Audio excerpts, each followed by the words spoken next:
que el liderazgo de la iglesia tenían que tener una fe sana. Indagando por distintos textos del Nuevo Testamento, veo que a veces se menciona la fe, pero no siempre desde un punto de vista positivo. Hay como muchos tipos de fe, e incluso también muchos niveles de fe. Y el apóstol Pablo y el Señor a través de sus palabras nos dice que la fe del creyente tiene que ser sana. Hablaremos después cómo se puede tener una fe sana. Y también nos tendremos que preguntar si la fe que yo tengo está sana o está un poco enferma, ¿no? En Lucas 9:54 vamos a leer el primer texto donde podemos ver a unos discípulos del Señor que lógicamente tenían fe, pero una fe muy extraña. Yo la he llamado una fe distorsionada. Escuchemos Lucas 9:54. Viendo esto, sus discípulos Jacobo y Juan dijeron: Señor, ¿quieres que mandemos descienda fuego del cielo como hizo Elías y los consuma? Unos discípulos del Señor le están proponiendo al Señor: Señor, ¿quieres que oremos para que caiga fuego del cielo y destruya a esta gente que no ha querido recibirnos? Y dice: ¿pero qué estáis diciendo? El Señor no apoya esa petición. El Señor dice: ustedes no saben lo que están proponiendo, ustedes no saben de lo que están hablando. La fe no es para destruir a la gente, la fe es para edificar, para ayudar, para bendecir. Luego, esta gente tenía una fe distorsionada completamente. Y sería muy bueno que nosotros nos preguntáramos de vez en cuando qué tipo de fe tenemos, porque vemos que estos discípulos tienen una fe muy grande, incluso hasta para proponerle al Señor orar para que caiga fuego del cielo, como hacía el profeta Elías en varias ocasiones durante su ministerio, pero que no es ni el momento, ni el lugar, ni muchísimo menos la voluntad de Dios que se esté utilizando la fe para semejante barbaridad. Luego aquí vemos, sí, fe, pero una fe distorsionada. Hay un texto en 2 de Timoteo 1:5 que menciona otro tipo de fe, y es un texto en el que el apóstol Pablo reconoce que la fe de Timoteo no es como la que él va a mencionar a continuación. 2 de Timoteo 1:5. Trayendo a la memoria la fe no fingida que hay en ti, la cual habitó primero en tu abuela Loida y en tu madre Eunice, y estoy seguro que en ti también. Analizando este texto, encontré que hay más de 43 traducciones diferentes de este término griego que se ha traducido en la versión Reina Valera como fe no fingida. Pero hay otras Biblias que en vez de poner fe no fingida, dicen fe verdadera, sincera, fe sin mezclas, fe sin hipocresía, fe nacida del corazón, fe sin disimulo, sin engaño. Incluso hay una versión alemana que dice fe sin máscara. Es un término que se emplea en 6 ocasiones diferentes en el Nuevo Testamento, y hay un versículo en Romanos que dice que el amor tiene que ser sin fingimiento. Exactamente igual que la palabra que emplea Pablo a la hora de referirse a la fe. Entonces hay una fe fingida. Parece que tiene, pero a la hora de la verdad eso no se puede considerar una fe auténtica. Entonces estamos viendo cómo la Biblia menciona y habla de personas que en un momento determinado pueden tener fe, pero no es la fe sana de la cual queremos hablar en esta noche y cómo conseguirla. Entonces hemos visto una fe distorsionada, una fe fingida, que no era el caso de Timoteo. Tenemos también en Santiago 2:26 una fe que no sirve para nada. Lo dice literalmente el texto. Vamos a prestar atención. Santiago 2, versículo 26. Porque como el cuerpo sin espíritu está muerto, así también la fe sin obras está muerta. Fe sin obras. Hay fe, pero no hay obras, luego está muerta. No sirve para nada. Entonces hay gente que puede tener una fe aparentemente muy grande, pero no hay obras. Esa fe no produce nada. Por lo tanto, dice Santiago, es una fe muerta. Y lo muerto, pues ya me contarás para qué sirve. Absolutamente para nada. Ya hay 3 tipos de fe: distorsionada, una fe fingida, una fe muerta, y hay una fe que quisiera contar un poquito de quién se trata. ¿Os acordáis del joven rico? Un chico que dice que había guardado todos los mandamientos de la ley, era muy escrupuloso, moralmente impecable, pero él notaba que le faltaba algo.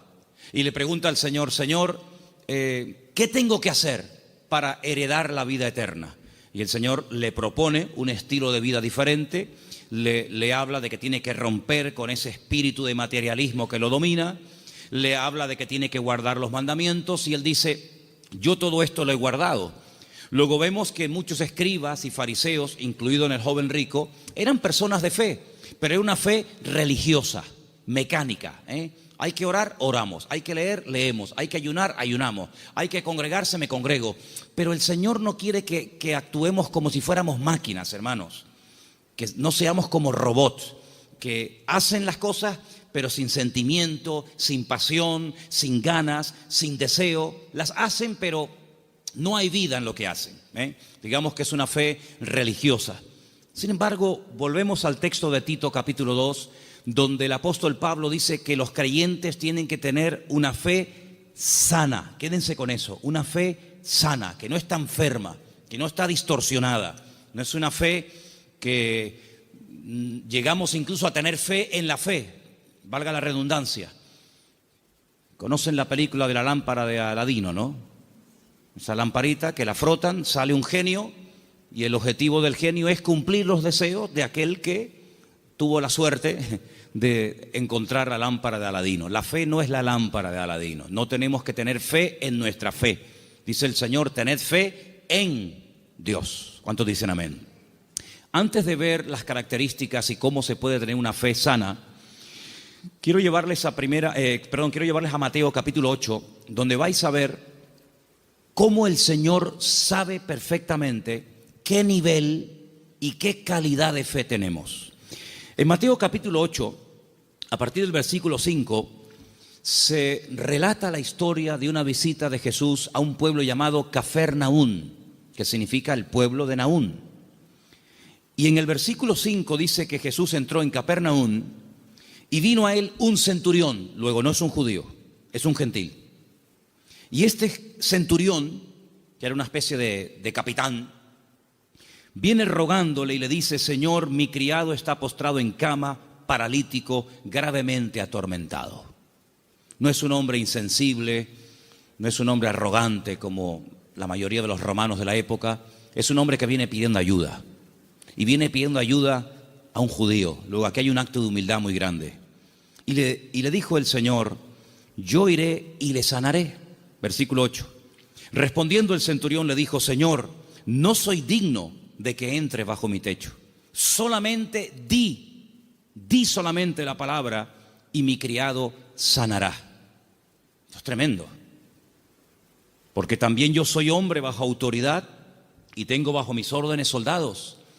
Y le digo a este, ve y va. Y le digo a otro, ven y viene. Y a mi siervo, haz esto y lo hace.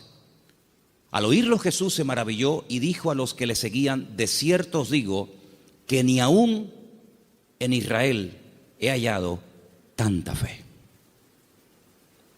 No he encontrado a nadie en el país que tenga tanta fe como este hombre. ¿Qué fue lo que le llamó la atención al Señor Jesucristo de este hombre? Primero, la humildad con la que vino a pedir. No vino exigiendo. No vino, oye, que soy un centurión romano y me tienes que obedecer. Sino vino con humildad. Vino, dice que rogándole. Y no vino pidiendo algo para él, sino para otra persona. Luego aquí hay una compasión.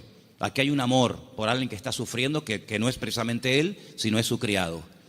Luego hay una cosa muy interesante en la conversación. El Señor está dispuesto a ir a la casa de un gentil. El Señor está dispuesto a ir a la casa de este hombre. Sin embargo, este hombre dice, Señor, sinceramente yo no soy digno de tenerte bajo mi techo.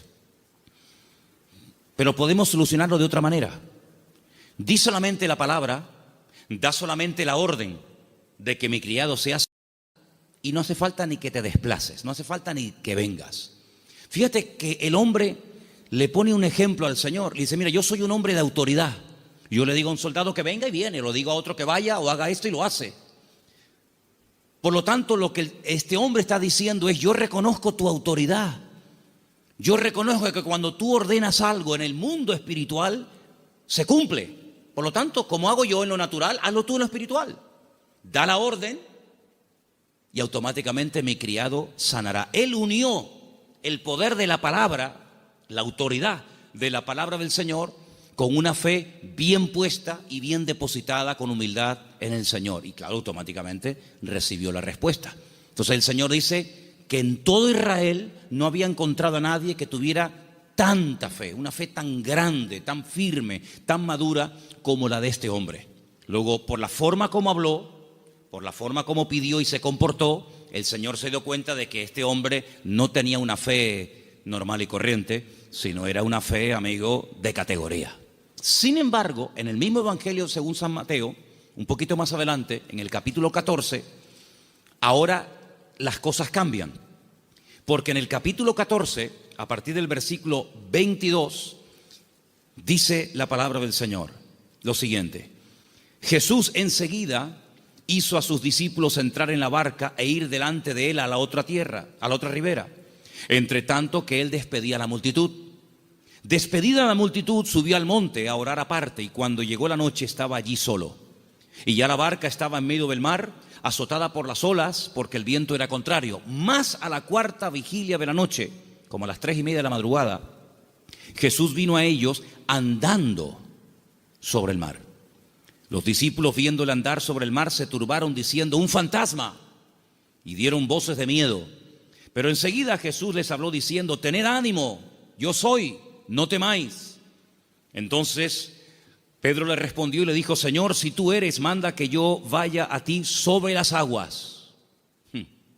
Vamos a ver. Jesús le dijo: ven, simplemente eso, ven. Él, descendiendo de la barca, andaba sobre las aguas para ir a Jesús. Pero, ay amigos, los peros. Al ver el fuerte viento tuvo miedo y, comenzando a hundirse, dio voces diciendo: Señor, sálvame. Al momento Jesús, extendiendo la mano, asió de él y le dijo: hombre de poca fe. Poca fe. Capítulo 8 le dice al centurión: grande, grande es tu fe. Queda maravillado, queda impactado el Señor al ver el nivel de fe que tenía aquel hombre. Sin embargo, a este le dice: hombre de poca fe. Hay otro pasaje muy interesante en los evangelios, ustedes lo conocen perfectamente, donde Jesús está predicando en una casa. Dice la Biblia que fuera hay unos amigos de un paralítico que no pueden entrar. Conocen la historia, ¿verdad? Dice que se suben al techo, no se desaniman, no dicen: bueno, vengamos otro día, tal vez otro día ya no está. Nada los detiene, nada los frena. Descienden al paralítico entre ellos, y dice la Biblia literalmente: al ver Jesús la fe de ellos. No habla de la fe del paralítico.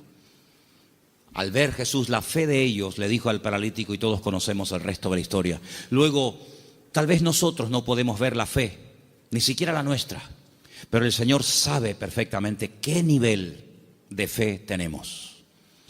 La fe que tenemos que tener no es una fe cualquiera. No es esa fe que creemos que es una especie de, como dije antes, de lámpara de Aladín o de llave maestra que todo lo puede y todo lo abre. No, no. Tiene que ser una fe sana. Pero ¿cómo se llega a tener esa fe sana? ¿Cuáles son las características de una fe sana verdaderamente en el Señor? Vamos a ver la primera característica que tiene que tener una fe sana. Primera de Pedro, capítulo 1, del 3 al 9. ¿Lo tienes, Vanessa? Vamos a prestar atención a Primera de Pedro 1, del 3 al 9.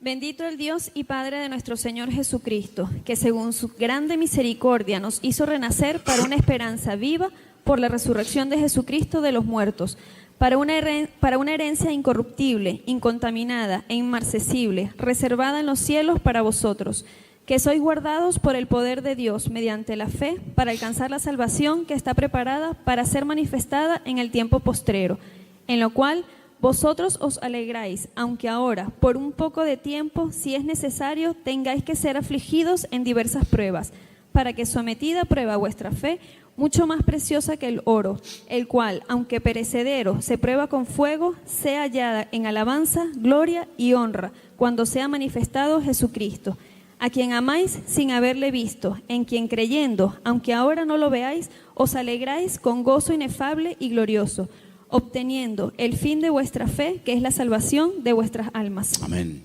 ¿Os dais cuenta? La primera característica de una fe sana es que tiene que ser probada. Si no quieres tener una fe probada, jamás sabrás qué tipo de fe tú tienes. Mientras no hay problemas, no se sabe si verdaderamente tú eres una persona madura o inmadura. No se sabe. Es como cuando antiguamente te entregaban la cartilla cuando terminabas de hacer el servicio militar y te ponían comportamiento, bueno, malo, excelente, regular, lo que fuera, disposición a la hora de actuar o en fin, las distintas, no materias, sino las distintas características que se pretendía o se suponía que había en un soldado. Generalmente, a menos que fuera tiempo de guerra, el apartado del valor se dejaba en blanco, porque no hubo ocasión de mostrar el valor. La obediencia sí, la fidelidad, la puntualidad, la uniformidad, pero el valor era una casilla que se dejaba en blanco. Ahora, si hay una guerra, si te tienes que jugar la vida, si tienes que salir a campo abierto, entonces se sabe si ese soldado tenía o no tenía valor. Con la fe es exactamente igual. Si no hay pruebas, pues sí, tengo fe. Pero amigo, y cuando llegaron las pruebas, ¿cómo reaccionó usted ante el primer problema que le vino después de conocer al Señor? Porque nosotros reaccionamos de una manera antes de conocer al Señor que no puede ser la misma después de conocer al Señor. ¿Cómo, por ejemplo, reaccionó Job?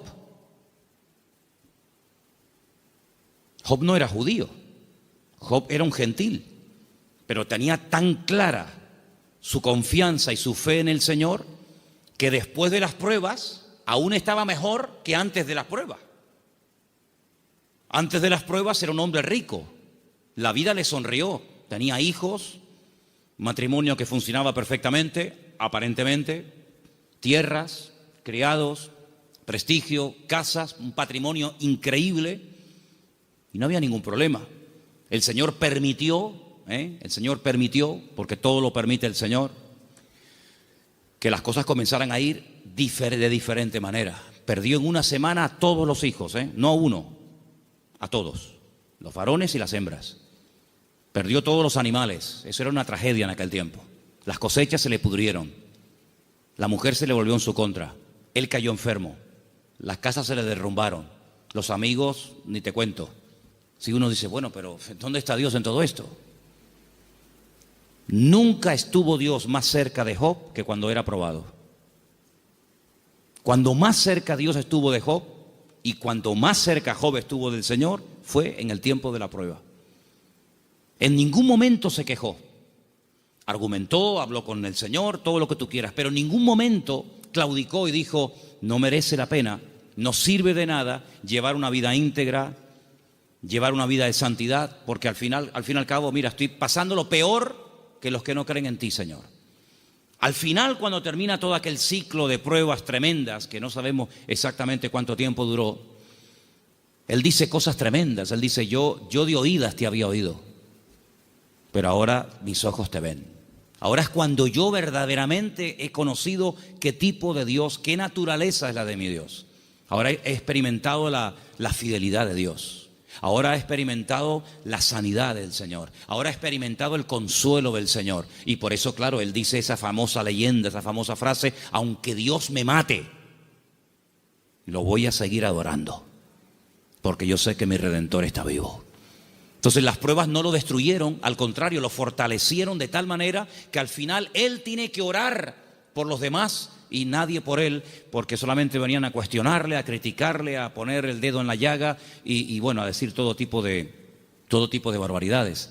Por lo tanto, la fe sana, la fe verdadera, tarde o temprano, ha de ser probada. Y dice la Biblia que la actitud que tenemos que tener ante las pruebas es de gozo. No es encima, ¿sí? Encima.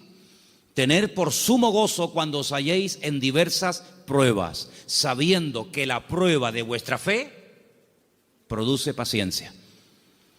Porque una fe, para que sea sana, tiene que tener un ingrediente indispensable y es paciencia. La fe sin paciencia puede convertirse en temeridad. Y tú dices, pero la fe tiene que ir acompañada de paciencia. Hombre, claro, si no se termina convirtiendo en desesperación. No entiendo nada. Oro, pido con fe y no recibo. ¿Pero cómo es esto? Entonces, si no va acompañada del ingrediente de la paciencia, al final terminas desesperándote porque crees que no tienes fe, que has cometido un pecado, que te han hecho algo malo, etcétera, etcétera, y comenzamos a decir tonterías, y toda tontería, toda queja, todo lamento que salga de nuestros labios lo que hace es que va deteriorando, enfermando, debilitando cada vez más la fe. Y en vez de ser una fe sana, es una fe, pero enferma. Entonces, vemos que la característica de una fe sana es que ha sido probada por el fuego. Es interesante notar que hay un momento en el que el Señor le dice a Pedro, Pedro, Satanás ha venido para pedirme permiso porque os quiere zarandear como al trigo. Eso es una revelación de parte del Señor, porque en ningún momento encontramos en los evangelios a Satanás hablando con Cristo pidiéndole semejante cosa. Eso es una revelación que el Señor contó. En esas cosas que le ocurrían a nivel personal al Señor, dice, Él os va a zarandear como el trigo, pero yo ya he rogado previamente por ustedes para que vuestra fe no falle. Y una vez que seáis confirmados, vete y confirma a tus hermanos. En otras palabras, el Señor no descarta en ningún momento que un creyente en algún momento determinado de la vida pueda ser sacudido o pueda ser zarandeado, es decir, probado. Y entonces ahí esa fe se puede demostrar y comprobar si verdaderamente la fe que usted tiene es una fe a prueba de bombas, pues una fe que le dura hasta la primera prueba. En la parábola del sembrador, dice la Biblia que hay semillas que brotaron muy rápido, pero dice cuando salió el sol quemó la semilla y no dio fruto. Y cuando están en privado, los discípulos le preguntan al Señor o le piden al Señor que les explique la parábola del sembrador. Y Él les dice, mira, las semillas que caen junto al camino y brota rápido son los que reciben la palabra, al momento la reciben con gozo, pero como no tienen raíces, cuando sale el sol, que son las pruebas y las dificultades de la vida, las pruebas de la vida secan, son de corta duración. Entonces la prueba lo que hace es que fortalece nuestra fe para que nuestra fe pueda estar preparada para la siguiente prueba y así de esa manera tener una fe robusta y madura que ha soportado las pruebas. Es como cuando se construye un puente, se hace una prueba de carga. No se abre al público, decir, bueno, abran, ¿y si se cae? Hay que hacer una prueba de carga. Ponen el puente todo lleno de camiones cargados a tope y los dejan ahí un tiempo para que si el puente resista, pues si el puente resiste la prueba, pues entonces se puede abrir el tráfico al público. Exactamente igual. Nuestra fe tiene que ser probada y tiene que ser probada donde necesita ser probada. A lo mejor en lo económico, a lo mejor en lo familiar, a lo mejor en lo físico, no sé, pero el Señor sabe dónde tiene que apretar porque todas las pruebas siempre son para nuestro progreso, para nuestro crecimiento y para fortalecer nuestra fe. ¿Cuántos dicen amén? La segunda característica de una fe auténtica, de una fe sana, la encontramos en una carta que Pablo le escribe a los hermanos de Tesalónica. Primera de Tesalonicenses 1. Del 2 al 10. Es una lectura un poquitín larga, pero por favor presten atención. ¿La tienes tú, Patricia? Adelante. Damos siempre gracias a Dios por todos vosotros, haciendo memoria de vosotros en nuestras oraciones, acordándonos sin cesar delante del Dios y Padre nuestro de la obra de vuestra fe, del trabajo de vuestro amor y de vuestra constancia en la esperanza en nuestro Señor Jesucristo, porque conocemos, hermanos amados de Dios, vuestra elección. Pues nuestro evangelio no llegó a vosotros en palabras solamente, sino también en poder, en el Espíritu Santo y en plena certidumbre.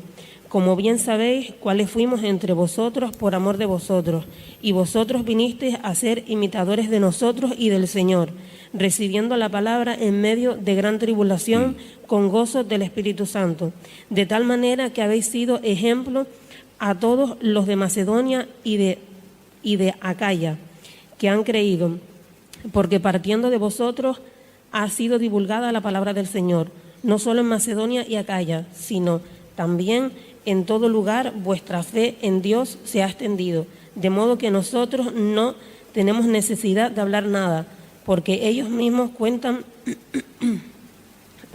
porque ellos mismos cuentan de nosotros la manera en que nos recibisteis y cómo os convertisteis de los ídolos a Dios para servir al Dios vivo y verdadero y esperar de los cielos a su Hijo, al cual resucitó de los muertos, a Jesús, quien nos libra de la ira venidera. Amén. La iglesia de Tesalónica, desde el primer momento, fue una iglesia muy perseguida, muy perseguida. No todas fueron así, pero una de las características de esa congregación es que desde el primer momento los creyentes fueron perseguidos. Hermanos perdieron la vida. Llegó un punto que la presión era tan tremenda, que comenzaron a pensar si a lo mejor ya había comenzado hasta la gran tribulación. Fíjate lo que te digo. Y por eso Pablo tiene que escribirles varias cartas y alentar y animar a los hermanos y aclararles que todavía ese tiempo no ha comenzado, y les alienta y les anima a decir: hermanos, seguir adelante, el Señor aún no ha venido, el tiempo de angustia de Jacob, la gran tribulación aún ha comenzado.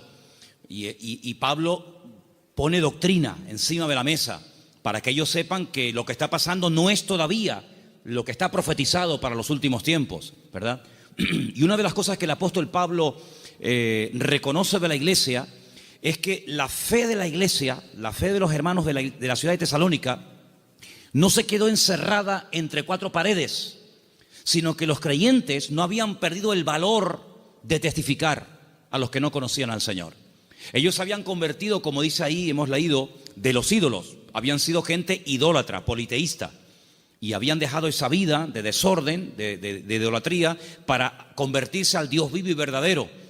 Pero la conversión de ellos, la fe de ellos depositada en el Dios vivo y verdadero, no era algo que se hacía a escondidas, sino algo que ellos querían que se difundiera. De tal manera que Pablo llegaba a ciertas y determinadas poblaciones y la gente en esos lugares daban testimonio de lo que los hermanos de Tesalónica estaban pasando y cómo la fe de ellos se había extendido. Y esto es muy importante, hermanos. Esto es muy importante porque en un momento tenemos un encuentro inicial con el Señor. Nos encontramos con el Señor, entendemos el propósito de la salvación, de la venida de Cristo. Pedimos perdón por nuestros pecados, lo aceptamos como nuestro Señor y Salvador personal. Muy bien, pero ¿y ahora? Ahora se tiene que extender nuestra fe. Tenemos que divulgar nuestro testimonio, nuestra esperanza en el Señor, porque no todo el mundo tiene la misma fe. No todo el mundo ha tenido la misma experiencia que tú has tenido, y por eso es muy importante que abramos la boca para que podamos decir a la gente: oye, que hay una esperanza, que hay un remedio, como vimos el domingo, que hay un camino, una verdad y una vida.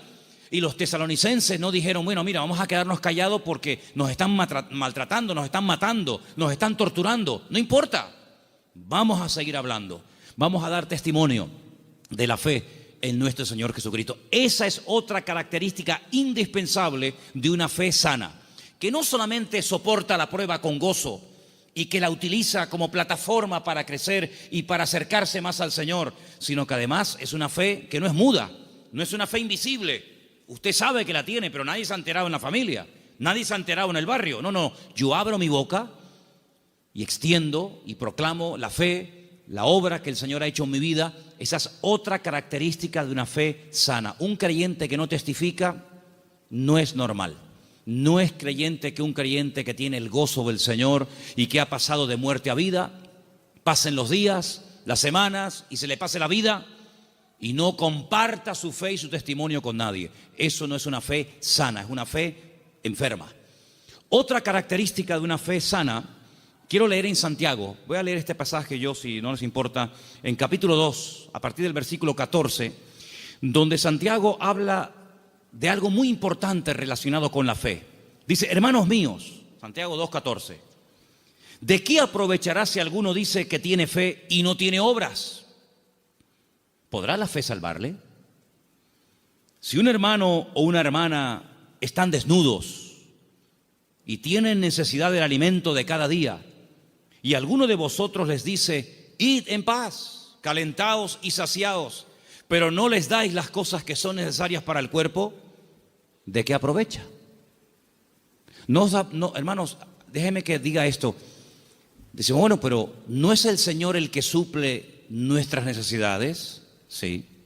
Pero muchas veces el Señor puede suplir nuestras necesidades a través de nuestros hermanos. A veces cuando veo a un señor mayor o a alguna persona en un parque, en una plaza, dándole de comer a los pajaritos o a las palomas, a mí siempre me viene a la cabeza el texto que dice: hombres de poca fe, mirad las aves del cielo que ni siembran ni hilan, ¿no las alimenta vuestro Padre Celestial?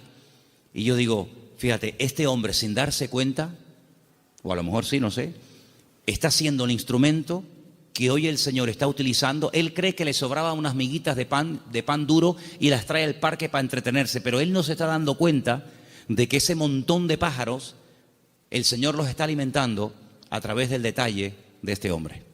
Entonces puede ser que el Señor te puede utilizar a ti en un momento determinado y a través de tu vida, cubrir la necesidad, suplir la necesidad de algún hermano. Entonces dice, así también la fe, si no tiene obras, es muerta en sí misma. Una de las fe que comentamos antes. Versículo 18. Pero alguno dirá, tú tienes fe, yo tengo obras. Muéstrame tu fe sin tus obras y yo te mostraré mi fe por las obras. Tú crees que Dios es uno y bien, haces bien. También los demonios creen y tiemblan. Mas ¿quieres saber esto, hombre vano, que la fe sin obras es muerta?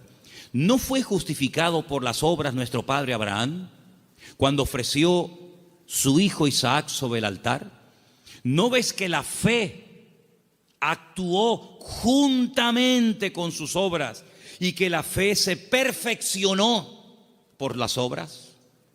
Y se cumplió la escritura que dice, Abraham creyó a Dios y le fue contado por justicia y fue llamado amigo de Dios. Vosotros veis pues que el hombre es justificado por las obras y no solamente por la fe. Asimismo también Rahab la ramera no fue justificada por las obras cuando recibió a los mensajeros y los envió por otro camino, porque como el cuerpo sin espíritu está muerto, así también la fe sin obras está muerta. Luego, una característica de una fe sana, que es lo que nos interesa y estamos hablando esta noche, es que es una fe que produce, una fe que hace obras. No es una fe teórica. No, yo creo pero no hago nada. No, es una fe que hace obras. ¿Cómo se sabía que Abraham tenía fe en el Señor? Bueno, pues yo estaba justamente leyendo hoy ese pasaje y dice la Biblia que este hombre viaja desde el sur de Israel, desde una ciudad llamada Beersheba, recorre todo el desierto del Negev, llega hasta el monte Moria, allí en Jerusalén, y antes de llegar deja a unos criados y le dice, bueno, guárdeme aquí el asno, el burrito, que dice, iremos, adoraremos y volveremos. Y a veces seguimos leyendo el pasaje y nos olvidamos de decir, no, espérate un momento, mira lo que acaba de decir. Iremos, adoraremos y volveremos. Pero ¿cómo dice volveremos si Abraham sabe que tiene que subir al monte Moria y sacrificar, es decir, matar a su hijo Isaac? Dirás en todo caso, volveré. La Biblia dice que Abraham tenía tanta fe en el Señor que creía que si mataba a su hijo Isaac, el Señor se lo podía resucitar y volverlo a tener con él. Y en cierto sentido, eso fue lo que pasó. No lo mató, sabemos el resto de la historia, pero él en su corazón lo había sacrificado antes de subir al monte Moria. ¿Se da cuenta? Pero la fe de Abraham no quedaba simplemente en un acto de obediencia, sino que iba mucho más allá. Bueno, yo lo mato, yo lo sacrifico porque al fin y al cabo es lo que Dios, mi Señor, me ha pedido. Pero creo que Él me lo puede dar de entre los muertos. Y es que nunca nadie había resucitado, hermanos. Él no puede decir, no, es que ya resucitó fulanito de tal. No había resucitado nadie. ¿Cómo sabía Abraham que el Señor podía resucitar muertos? Porque Abraham conocía a Dios. Y la fe auténtica, la fe sana, no es una fe ciega, no es una fe irracional, es una fe basada en hechos, en realidades. ¿Y qué mejor realidad que conocer a Dios y conocer su palabra? Yo dije en una ocasión que hubo un momento en nuestra vida en los que creímos en un Dios que prácticamente no conocíamos. Cuando nosotros la primera vez aceptamos al Señor, ¿qué sabíamos del Señor? Pues muy poca cosa. No conocemos hoy nosotros al Señor mejor que hace años atrás cuando lo conocimos o lo recibimos en nuestro corazón, ¿sí o no? Por supuesto que sí. En aquel momento fue un acto de fe. Yo necesité fe, créame, yo particularmente, yo no sé usted, pero yo necesité mucha fe porque yo no creía en Dios. No creía en Dios, sencillamente. Para mí no existía. Y yo necesité que Dios me diera fe para poder creer en Él. Pero créanme, hermanos, y lo digo con toda sinceridad, yo hoy en día no necesito fe para creer en Dios. Yo es que sé que Dios existe. La fe se necesita para creer en lo que usted tal vez no ve o no ha recibido y tiene fe de poder recibirlo. Pero yo no necesito fe para creer en mi Padre. Yo no necesito hoy por hoy fe para creer si este libro es o no es la palabra de Dios. Es que yo sé que es la palabra de Dios. Por lo tanto, la fe tiene que ir en aumento, tiene que ir creciendo, tiene que ir madurando. Y por eso, amados hermanos, hay momentos en los que en la vida de ciertos y determinados personajes los milagros tenían que verse muy asiduamente, un poco como para sacudirlos y para provocar la fe en ellos. Pero hay un momento en nuestra vida en los que prácticamente ya no necesitamos tantos milagros cada día, porque el hecho de que el Señor sea mi Señor, ya para mí eso es más que suficiente, y sé que todo lo demás vendrá por añadidura. ¿Cuántos dicen amén? Hay gente que continuamente le pone pruebas al Señor. Señor, ¿será tu voluntad esto? Señor, ¿será tu voluntad lo otro? Señor, voy por aquí, Señor, voy por allá. Bueno, pues si constantemente le tienes que estar poniendo pruebas a tu Dios, es porque no lo conoces mucho. Porque si tú sabes que a tu marido no le gustan las lentejas, no sé si hay algún marido, perdón si alguien se sienta aludido, pero si tú sabes que a tu marido no le gustan las lentejas, no dices, se las voy a poner a ver si le gustan o no le gustan. Ya te ha dicho de todas las formas que no le pongas lentejas que no le gustan. Por lo tanto, como ya lo sé, no se las pongo. Pero yo sé que lo que le gusta es el potaje de berros. Entonces, en la medida en la que tú conoces a tu marido, a tu esposa o a tu hijo, a quien sea, tú te comportas de una forma diferente con él o con ella, ¿sí o no? En la medida en que tú conoces a Dios, yo no tengo que decirle a Dios, Señor, ¿se puede hacer esto o no se puede hacer? Voy a poner un papelito con un sí y con un no. Soplo y el que se quede en la mesa, no hace falta jugar a eso, porque yo ya conozco a mi Dios y yo sé lo que le gusta y lo que no le gusta. Leía en el día de ayer algo tremendamente interesante. Dice Pablo, es que la ley no fue dada para el justo. La ley fue dada para el homicida. La ley fue dada para el que no conocía a Dios y tienes que decirle todo, le tienes que contar todo. Pero José nunca leyó la Biblia. Y José era capaz de decir, eso no lo puedo hacer, porque si yo hago eso, yo peco contra mi Dios. ¿Os acordáis? Cuando es tentado con la mujer de Potifar, él podía haber dicho, bueno, ¿dónde está escrito que esto es pecado? No estaba escrito por ninguna parte, pero es que él conocía a Dios. Y cuando una persona conoce a Dios, aunque no tenga mucho conocimiento de la Biblia, conoce más del Dios de la Biblia que de la Biblia del Señor y sabe perfectamente discernir y dice, esto no es de Dios, esto no es del Señor. Porque el que conoce al Señor, dice la Biblia, hay un texto muy bonito que dice, el pueblo que conoce a su Dios se esforzará. Y nosotros, amados, queridos hermanos, no dejamos de pecar por miedo al castigo, sino no pecamos por temor a Dios, por respeto al Señor, que es muy diferente. Amén. Otra característica de una fe madura,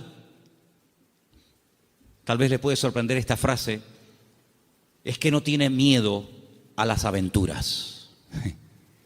En Génesis capítulo 12, quiero que vean este pasaje conmigo. Génesis capítulo 12, versículo 1. Hay una palabra aquí muy bonita que la hemos leído en muchas ocasiones. Dicen que el padre de Abraham era, ¿cómo se llamaba el padre de Abraham? Hola.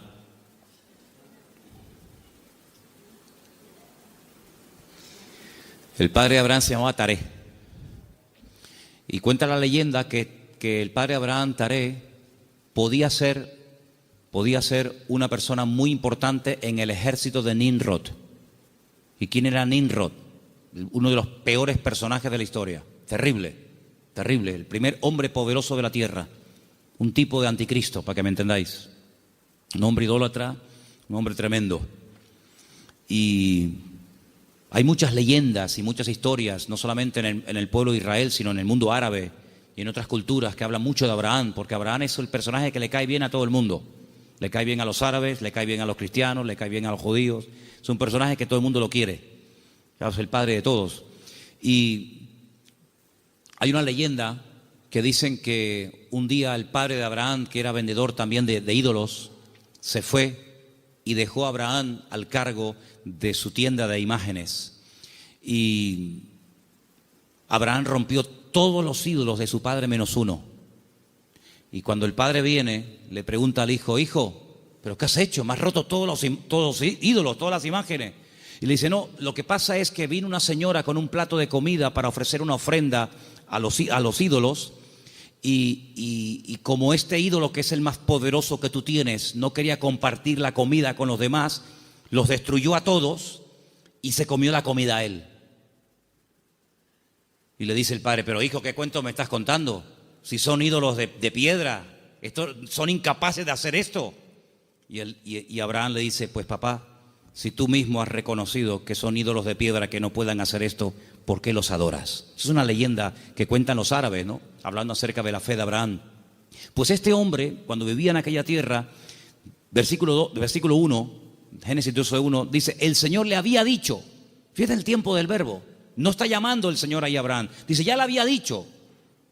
Es como, oye, que ya te he dicho, ya te lo dije el otro día, te lo estoy recordando. Ya el Señor le había dicho a Abraham. ¿Qué le había dicho? Vete de tu tierra, de tu familia o parentela, de la casa de tu padre, a la tierra que yo te mostraré. Fíjate que el primer verbo está en pasado y el último está en futuro. Ya le había dicho el Señor: a la tierra que yo te mostraré. ¿A dónde voy? No lo sé, yo te lo mostraré, ya te lo diré. Pero hay una promesa, entre el cumplimiento de la promesa y la obediencia, hay una palabra muy interesante. Dice: yo haré de ti una nación grande. Te bendeciré, te engrandeceré. Engrandeceré, serás bendición. Bendeciré a los que te bendigan, y a los que te maldijeren, maldeciré. Serán benditas en ti todas las familias de la tierra. Y se fue Abraham como el Señor lo había dicho. Entonces vemos que este hombre, en base a una promesa, en base a una orden de parte del Señor, él emprende una aventura. Y por eso este punto que he dicho, que para tener una fe sana, uno tiene que estar dispuesto a correr aventuras con el Señor. No podemos tener todo bajo control. Hay creyentes que todo lo quieren tener bajo control, y eso es totalmente imposible. Quiero tener bajo control las facturas, lo que tengo que pagar, lo que tengo que hacer, lo que tengo que decir. Tengo que tener hermano, en la vida de un creyente verdadero tienes que dejar una puerta abierta a la vida de fe, a una vida de aventura. Esto no tiene ni pies ni cabeza, diría un padre a un hijo. Pero hijo, ¿a dónde va? Es que no lo sé, padre. Pero ¿qué sentido tiene esto? Yo leía hoy una frase en un libro que la tengo por aquí apuntada y me llamó mucho la atención y la quiero compartir con ustedes. Y la frase que leía dice: lo que nosotros llamamos seguridad muchas veces no es más que un freno para una vida de fe. Esto me impactó muchísimo. No, es que hay que tener una seguridad en la vida, tú. Ya no tengo 20 años, ya tengo una edad y uno ya tiene que ir pensando las cosas. Me parece muy bien. Pero cuando vamos a la palabra de Dios, nos encontramos que a veces Dios llama a gente ya con 80 años. Y tú dices: ¿pero dónde va este hombre con 80 años? Pues tú no ves que cuando tú eras joven lo intentaste y fue un fracaso lo que hiciste, que incluso hasta terminaste matando a una persona. Y el Señor llama a un hombre que en el pasado ha fracasado y se ha refugiado como un prófugo en el desierto, cuidando ovejas que no son ni de él. Y ahora tengo que volver atrás. ¿A qué? Hacer la voluntad de Dios. Pero en esta ocasión no como tú la quisiste hacer, en tu yo, en tu ego, sino hacerla en mi nombre. Y lo manda a Moisés, a Egipto, con 80 años. Y Abraham le da unas promesas increíbles con una edad que uno dice: ¿y por qué no le dio estas promesas cuando tenía 18, 20 o 30 años? ¿Por qué esperó tanto el Señor en sorprender y en usar a este hombre? Hermanos, nosotros no somos los que ponemos los tiempos. Los tiempos los pone el Señor. Por eso les dije antes que un ingrediente indispensable de una fe sana es la paciencia. Una fe que no va acompañada de paciencia te puede crear problemas a ti personalmente. Porque cuando tú pides y cuando tú oras y no recibes, la Biblia dice que si pedimos y no recibimos, se puede convertir en un tormento al alma, en un tormento al corazón. Y por eso el que tú pidas no significa que inmediatamente tus órdenes se tienen que cumplir. Vuelvo a repetir el ejemplo de antes. La fe no es la lámpara de Aladino. Encomendamos al Señor nuestra vida, nuestras situaciones, confía en Él y Él hará, decía el Salmo 37, ¿os acordáis? Entonces, una fe sana tiene que ser probada, tiene que extenderse, no puede quedar ahí reducida, anclada, encerrada herméticamente en tu vida. Es una fe que produce obras, es una fe que es que por lo que haces se nota que tiene fe. Hombre, vamos a ver, un hombre que está dispuesto a sacrificar a un hijo, ¿qué más prueba que ello? Cuando le dice el Señor a ese hijo el día de mañana, quédate en Beersheba y siembra en el desierto, y este hombre siembra en el desierto y no cuestiona a Dios diciendo, oye, pero ¿cómo que siembra en el desierto? Esto es un disparate, es una locura. ¿Cómo voy a sembrar la semilla? ¿Cómo voy a sembrar semillas en arena? Y el hombre lo hace y Dios lo prospera, ¿verdad? Vemos en la Biblia que hay momentos en los que Dios le dice a la gente, oye, ¿tú estás dispuesto a ir en contra de la corriente? ¿Tú estás dispuesto a hacer lo que yo te diga, aunque aparentemente sea un disparate? A ese tipo de vida no tenemos que cerrarnos. Yo no digo que tengas que ir por ese camino toda tu vida, pero no descartes la posibilidad de que en un momento Dios te lleve la contraria. ¿Puede el Señor llevarnos la contraria? ¿Puede el Señor sorprendernos a estas alturas? Quiero decirles algo que llevo tiempo queriendo decirlo y siempre se me olvida. Siempre se me olvida. Cuando llego a casa digo, pero si yo vine de Galicia y quería decirles esto y todavía no se lo he dicho. Ahora me acaba de venir a la cabeza y se lo voy a decir. Fui a predicar un día a una iglesia en Galicia. No voy a decir ni el sitio porque sabe Dios a dónde llegan estas predicaciones. Fui a predicar a un lugar y el pastor de esa iglesia, que llevaba ya mucho tiempo al frente de esa congregación, me dice que se va a ir a otra ciudad, a empezar otra iglesia. Digo, muy bien. Y él sigue hablando y me dice, es que esta iglesia en la que yo ya he estado años, yo creo que ya ha dado todo lo que tenía que dar. Hemos hecho evangelismo, hemos hecho retiros, hemos hecho campamentos, hemos hecho vigilias, y yo creo que esta iglesia ya ha dado todo lo que tenía que dar y voy a comenzar en otra parte. Y cuando yo llegué a casa y comencé a pensar en lo que este hermano me había dicho, es un buen hombre, es un buen pastor, no estoy hablando de un pseudo pastor, estoy hablando de un hombre de Dios. Pues yo dije, Señor, es interesante en la vida porque en la vida tiene que saber uno hasta dónde tiene que llegar. La Biblia nos enseña que el sueño de Moisés era entrar a la tierra prometida. El Señor dijo, no, hasta aquí llegaste, amigo. Pero no voy a cruzar el Jordán, no, es que soy Moisés, me da igual. Yo si quieres te enseño la tierra, pero aquí se acaba tu vida, amigo. A partir de ahora le pasas el relevo a Josué.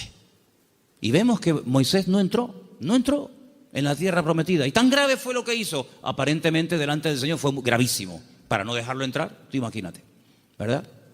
Vemos por ejemplo a David. ¿Cuál era el sueño de David? El sueño de David era levantar un templo a Dios. Ese era el sueño de David. ¿Se lo había pedido el Señor? No. De hecho el Señor le dice a través del profeta Natán, le dice, ¿dónde me vais a meter a mí? Si el cielo es mi trono y la tierra es el estrado de mis pies, ¿qué casa me vais a construir a mí? Pero si quieres hacerla. Sin embargo, vemos que el Señor no le permitió, el que verdaderamente tenía ganas de levantar el templo, no lo pudo levantar. Su hijo fue el que lo levantó.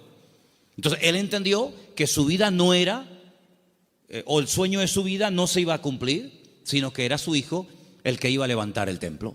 Luego, uno tiene que saber hasta dónde puede llegar. Porque, hermanos, seamos sinceros, si analizamos, por ejemplo, la vida de José, un hombre de fe, un hombre obediente, vemos que sí, él había recibido una revelación cuando era jovencito de lo que sería su vida. Pero si aquellos sueños que él tuvo de pequeño no le ayudaba, en cierto sentido, el faraón a poder cumplirlos, pues se pudriría en la cárcel. Luego, otra persona tuvo que soñar para que sus sueños personales, la revelación de parte del Señor a él, se pudiera hacer realidad. Por lo tanto, es muy importante como congregación, como familia, como matrimonio, como hijo, como pastor, como creyente, saber hasta dónde tengo que llegar con el Señor. De hecho, para mí hay dos preposiciones que aparecen en la Biblia que tenemos que tenerlas presentes siempre en nuestra vida de fe. Desde, hasta. Son dos preposiciones importantísimas en la vida de un creyente que quiere tener una fe sana. Desde, hasta. ¿A qué me refiero? Josué capítulo 1 dice: la tierra te la he entregado. Nadie te podrá hacer frente en todos los días de tu vida. Desde, hasta, esa es la tierra en la que te puedes mover. No te salgas de ese marco, no te salgas de ese terreno, porque no te la daré. De hecho, ha habido momentos en la historia en los que Israel ha conquistado terreno que tiempo más tarde ha tenido que devolver, porque no entraba dentro del desde hasta, ¿verdad? Cuando en una de las guerras conquistó la famosa península del Sinaí, la península del Sinaí no entraba dentro de las promesas del Señor y la tuvo que devolver, ¿verdad? Y sabemos que la península del Sinaí no pertenece a Israel. Por lo tanto, como creyentes tenemos que saber cuáles son nuestras limitaciones, qué tipo de fe tenemos y con ese tipo de fe trabajar y movernos en el Señor. Porque dice la Biblia que no a todos se nos ha dado la misma fe, ni los mismos dones, ni el mismo conocimiento, ni los mismos talentos. Por lo tanto, cada uno tiene que, dice, examinarse a sí mismo y decir, bueno, a mí el Señor no me ha llamado a predicar, pero así a mí el Señor sí me ha llamado a servir o a colaborar. Tal vez el Señor a mí no me ha llamado al ministerio musical, pero me ha llamado o me ha capacitado o me estoy preparando para el ministerio de enseñanza o para el ministerio, digamos, para otras culturas. Cada uno de nosotros tiene que examinar su fe y ver a sí mismo qué estás haciendo con el nivel de fe que tú tienes. Hay una característica que yo quisiera que leamos algunos versículos. No sé si lo tienen ustedes ahí, Patricia. Hebreos 11, ¿sí? Del 8 al 10. Porque antes dije algo que quiero que te lleves esta tarde grabado en tu corazón. Incluye la paciencia en tus oraciones. Incluye la paciencia en tu fe. Si no incluyes la fe, la paciencia en la fe que tienes, lo puedes pasar mal, porque va a haber un momento en el que te vas a pelear con Dios, te puedes desanimar, porque dices, Señor, estoy orando con fe, estoy orando conforme a tu voluntad y no veo resultados, pero es que la fe tiene que ir acompañada de la paciencia. Vamos a leer dos textos y con ellos terminamos. Hebreos 11, del 8 al 10, por favor. Por la fe, Abraham, siendo llamado, obedeció para salir al lugar que había de recibir como herencia, y salió sin saber a dónde iba. Por la fe habitó como extranjero en la tierra prometida, como en tierra ajena, morando en tiendas con Isaac y Jacob, coherederos de la misma promesa, porque esperaba la ciudad que tiene fundamentos, cuyo arquitecto y constructor es Dios. Esperaba en esa búsqueda, esperaba la ciudad cuyo arquitecto y fundador es Dios. Ahí el verbo está en un imperfecto progresivo. Es decir, espero, pero no de brazos cruzados, a ver qué pasa. No, espero y me muevo en esa espera. ¿Me explico? Me muevo en fe. Aún no he recibido lo prometido. ¿Estará aquí la ciudad cuyo arquitecto y fundador es Dios? ¿Está aquí? ¿No? Vámonos para allá. Y se iba a otro lugar, acampaba. Yo lo que busco es la ciudad que ha construido mi Dios. Una ciudad firme, estable. Vivo en tiendas de campaña, pero no importa, yo estoy buscando una ciudad que tiene fundamentos. Pasaba un tiempo, aquí no es. Bueno, dice la Biblia, y esto es un misterio tremendo, que dice que la llegó a ver. La llegó a ver y la saludó, como diciendo, algún día yo estaré allí. Yo les dije una vez que a mí me llamó muchísimo la atención, porque esto es algo que dice el Nuevo Testamento. Eso no lo dice el Antiguo Testamento. La Biblia no dice en el Antiguo Testamento en ninguna parte que Abraham buscaba la ciudad cuyo arquitecto y fundador es Dios. Eso no lo dice en ninguna parte. Eso lo dice el Nuevo Testamento en la carta a los Hebreos. Luego hay una transmisión oral, cosas que se contaban de padres a hijos, de generación en generación, que no están escritas en la Biblia, pero que llegaron hasta los tiempos del Señor Jesucristo, y el que escribió la carta a los Hebreos, que puede ser Pablo, Apolo, Lucas o quien fuera, él inspirado por el Espíritu Santo, dice en la carta, si fuera mentira, Dios no le hubiera permitido que lo escribiera, que Abraham lo que en el fondo buscaba no era agua en el desierto. Lo que él buscaba era una ciudad cuyo arquitecto y fundador es Dios. Y tú dices, ¿qué ciudad es esa? ¿Qué ciudad es? Una ciudad que ha hecho Dios. Bueno, yo solamente conozco una. ¿Cuál es? Pues la Nueva Jerusalén, ¿sí o no? No hay otra. Bueno, pues cuando hemos ido muchas veces a Israel, en el famoso Museo del Templo, pues resulta que al principio ustedes saben que hay unas habitaciones que te van explicando la historia de la Biblia con unos cuadros gigantes, unos cuadros enormes. Claro, no dejan sacar fotografías, no dejan hacer películas, pero bueno, yo lo tengo aquí grabado en mi cabeza. Y hay un cuadro enorme que yo me quedé mirando, digo, esto es increíble, ¿eh? Se ve. Son allá, claro, ya Isaac no era un niñito de 4, Isaac tenía entre 35 y 40 años cuando va al monte Moria con su padre. Algunas veces la gente se imagina que ven mi niño, ven bonito, ven, ponte aquí. No, Isaac era un hombre ya hecho y derecho.